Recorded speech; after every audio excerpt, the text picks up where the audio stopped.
Well, good morning, YouTube. All right, guys, it's time for us to leave Sparks, Nevada and head over to Utah. The goal today is to get to Salt Lake. We've actually got a customer that we're going to try to meet up with and install a set of Love Jugs on his motorcycle. But basically, vacation's kind of over. Not really, but kind of. But we are headed back to Rapid City at this point. There are a few things we want to see along the way, but at this point, it's all interstate. So we're not going to be dawdling. We're not going to be stopping at like every little roadside pull-off. It's time to get back to life, but we're still going to enjoy these last couple of days.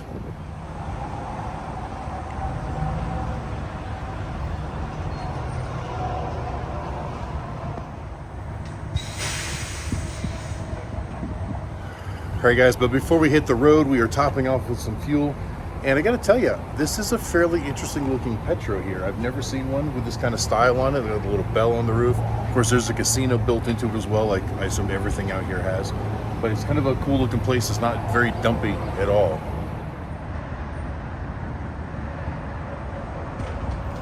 All right, guys, we are all fueled up and ready to head out.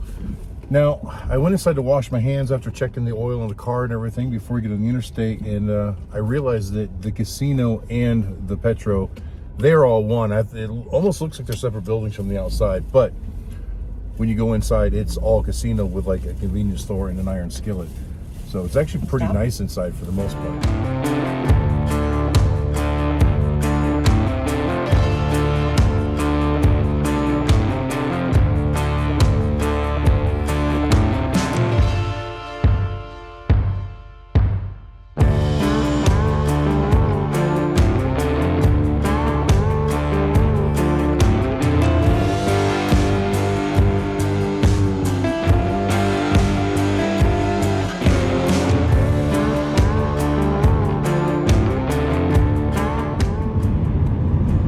I'm not sure what these are.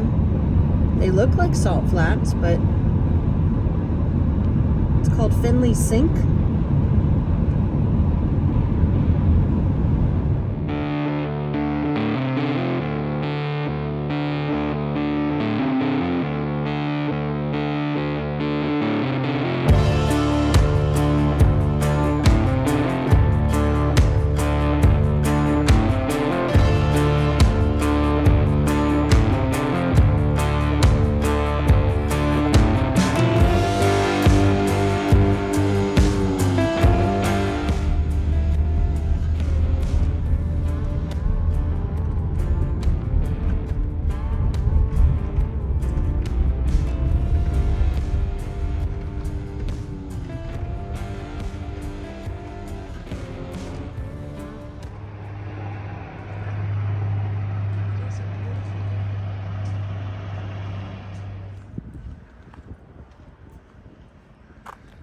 All right, guys, so we stopped here, exit 158 off Interstate 80 in Nevada. It's Cosgrave, I believe, is the area. It's not really a town here. It's just a rest area. But we needed a potty break, and we just thought we'd stop here, and it's actually really nice. Some pretty good scenery here. Some nice mountains in the background. You know, one thing I really like about being out west in the mountains is the lack of trees. I know this sounds crazy because I love having tree-covered mountains at home. But to me, there's something to be said about being able to see the mountains without the trees, because you actually see the mountain. You see all the little cuts in the rolls and the peaks and the ridges. And to me, I just think that's cool. It adds a whole lot more definition than what you see when they're covered by trees.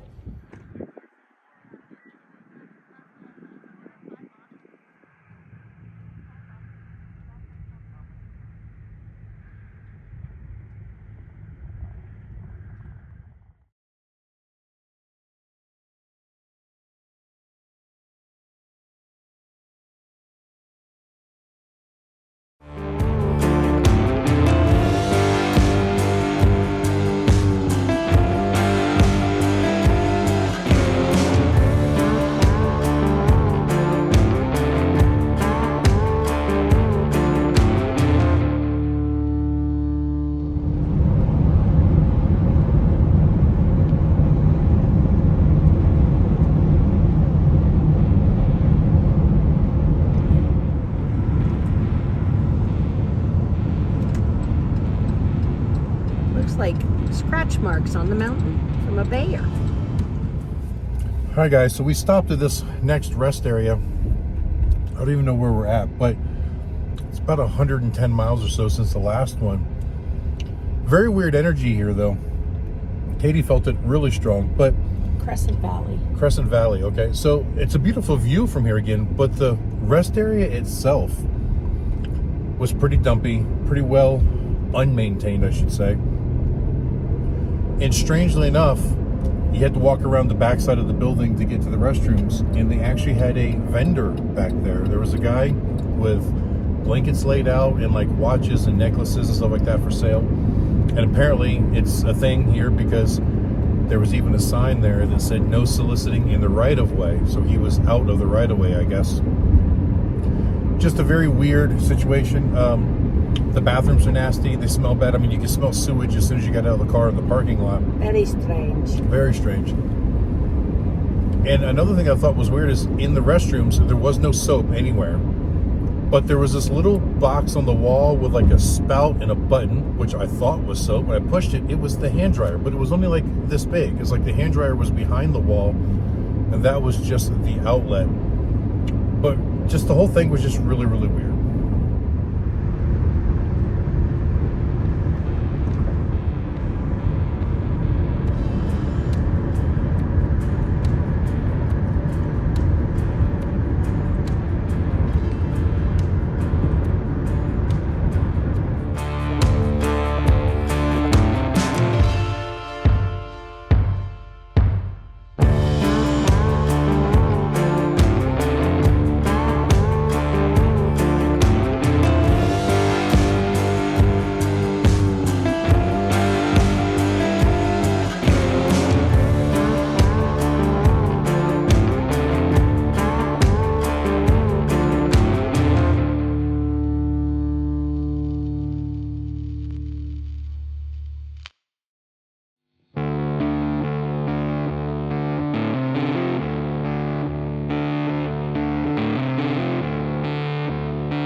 Okay, so we just stopped here in Wells, Nevada. So we're about 60 miles away from Utah, I guess, but it was about time for coffee, and we decided we might as well top off with fuel. We're only a little bit below half a tank, but when we're running these long runs, I like to keep a lot of fuel in the tank. I was going to record outside while I was pumping the fuel, but the wind is so bad. Check this out. Look at the guy in front of me getting gas. Look at his clothes. The wind is just... it's awful.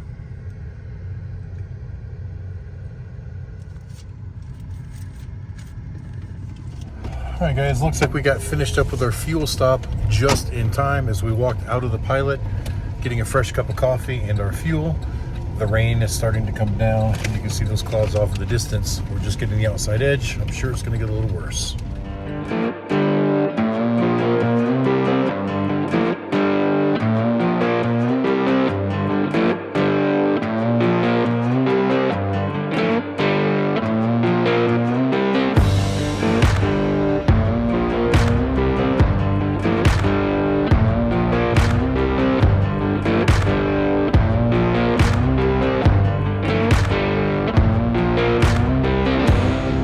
Guys, don't know how well this is coming out on camera, but if you look over there, just at the base of that mountain that you can barely see, all that white, I believe that to be one of those dried up salt lake beds, part of the, you know, like a small salt flat over here, but it's so windy, it's just kicking up a bunch of salt dust. Almost looks like fog or smoke.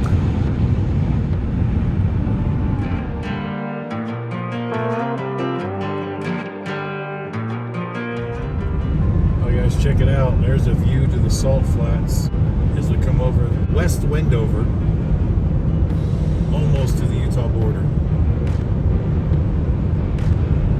That's a sight for sure. Thanks for visiting. Mountain Time Zone, Utah State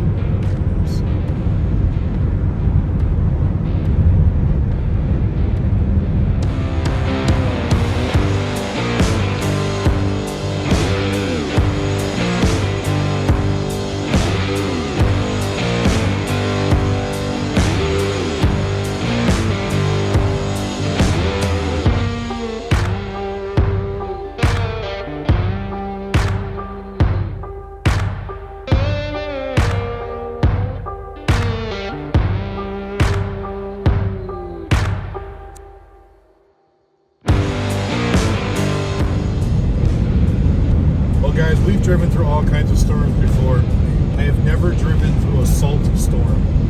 It's just crazy. The visibility is very poor, as you can see. And that's because of all the salt in the air. Like a dust storm, but it's salt.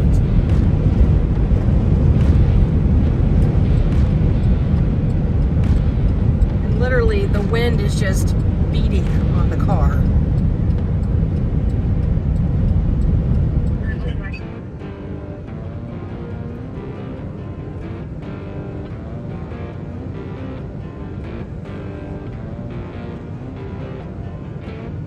All right, guys, so we stopped at the rest area here at the salt flats, and I had every intention of getting out and like walking on the salt and checking things out, but look at that wind, and there's so much salt in the air that Katie nor I, either one of us, really want to get out of the car at the moment. But at least we're here. We can say we were here.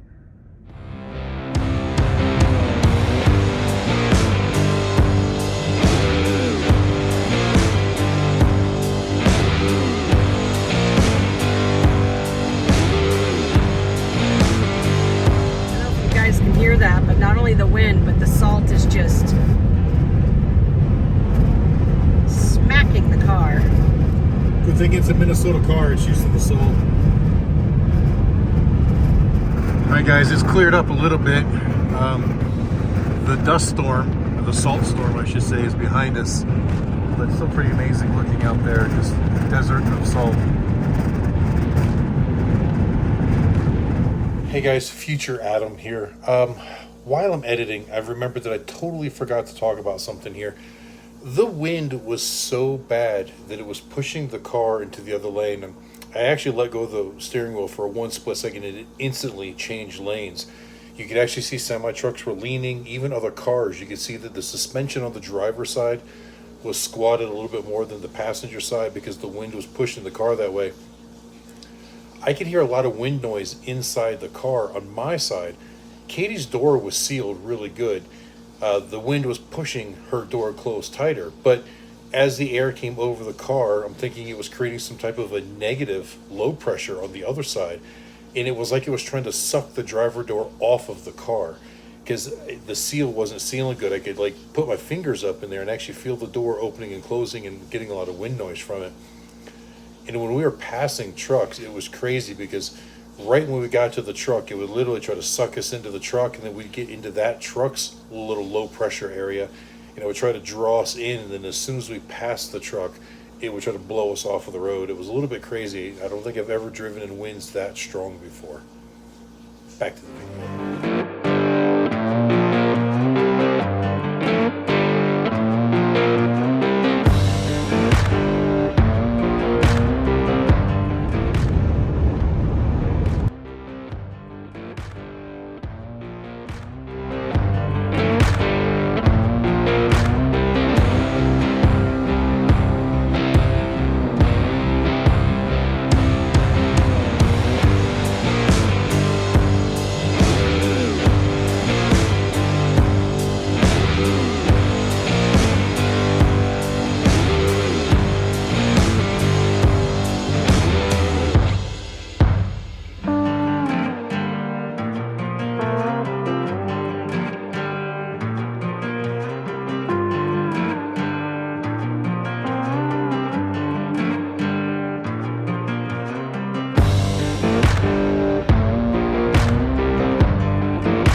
Video, I mentioned that we were going to go meet with a customer and put us in.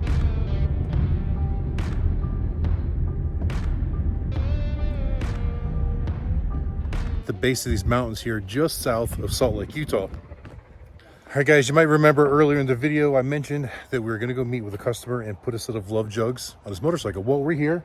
This is Doug back here by Katie, and man, we are in this beautiful area. They got horses, and it's right at the base of these mountains here just south of Salt Lake, Utah. The Love Jugs floating around in the car. for 3 weeks now.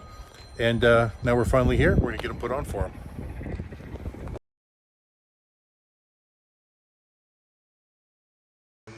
Oh, our grandkids do that.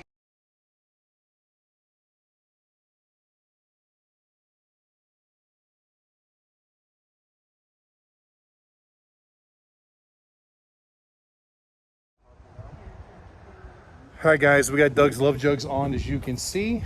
And now Katie's just taking his money, like she's been doing to me for 30 years. And we're gonna get back on the road. I think we're gonna stay in this area tonight. I don't know where we're gonna go. We gotta find some place for dinner and find a place to stay. Hey guys, check it out. Doug and his son have good taste in equipment. They've got their puppy's super friendly, but he doesn't know what to make of us. He won't let me get close.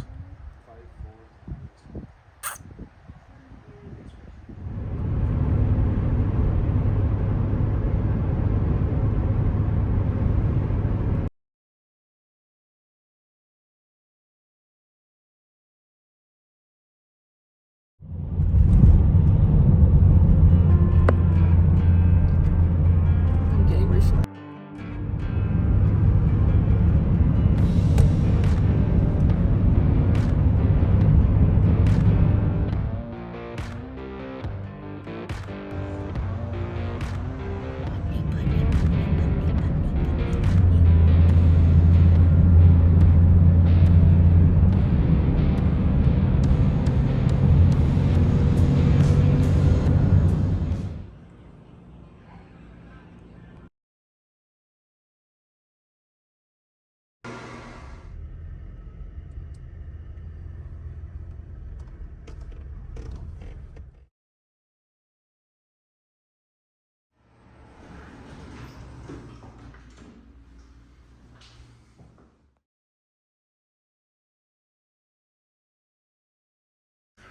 All right, guys, so after a quick bite at Del Taco, we got here to the hotel. Tonight we're staying at a Holiday Inn Express, which is actually the nicest hotel we've stayed in so far. It was funny, as I was gonna tell you that the hotel we stayed in last night was the nicest we've stayed in so far, and it was also the cheapest. But this one is definitely nicer. It's a little bit more expensive. This was like, what, $200 a night, but Holiday Inn Express, you really can't go wrong with them. They're always clean, they're always nice for the most part. Grocery store that I took earlier here. And even the facade on this Holiday Inn Express lot before we went to Del Taco, and it's really, really nice. I'll get some better photos of it in the morning. Now, we got the floor. Of course, there's only 3 floors. It's not a very big place, but I know it's dark pulling up. It was kind of hard to see, but it's actually really, really nice. We pulled through the parking lot before we went to Del Taco, and it's really, really nice. I'll get some better photos of it in the morning. Now, we got the penthouse suite up here. All right, so it's not really the penthouse, but we are on the top floor. Of course, there's only 3 floors. It's not a very big place, but it's nice, and it smells good, and it's clean, so we're gonna be happy here. But guys, one of the significant things about today was we came into Utah, and even though today was a much longer day than we had planned, we wanted to be settled way before dark. Down to Vegas and Yeah, Friday evening. It was like south of town, almost an hour, probably a little over an hour because of traffic. It probably should have only been 30 or 40 minutes. we but didn't the take into consideration this is a holiday weekend. Yeah, and it was and Friday. people are heading down to Vegas and Yeah, Friday evening, start of holiday weekend. It was the wrong time to come into town. But like, we pulled into town just before 5 o'clock, so we could have been here and settled much earlier. But in the Continental, we had not been into Oregon, Washington, Idaho, or Utah. Being in Utah is one of the big things that this whole trip was about when we started this trip. And so now the only one that's left is actually Hawaii. So we've been on this mission the last couple of years to see if we can hit every single state in the US. And now we've done it with the exception of Hawaii. So we will plan that for another trip. Maybe we'll do that for a 30th anniversary. I don't know that we'll cruise all the way out there or not, but we'll figure something out. But guys, kind of a bucket list thing, you know, we've been on this mission the last couple of years to see if we can hit every single state in the US. And now we've done it with the exception of Hawaii. So we will plan that for another trip. Maybe we'll do that for a 30th anniversary. I don't know that we'll cruise all the way out there or not, but we'll figure something out. But guys, we're going to end this one here. Thank you for watching. Hi guys, and we're hoping that in the morning, maybe we'll get a pretty nice view out of that window. But check out how fancy this place is.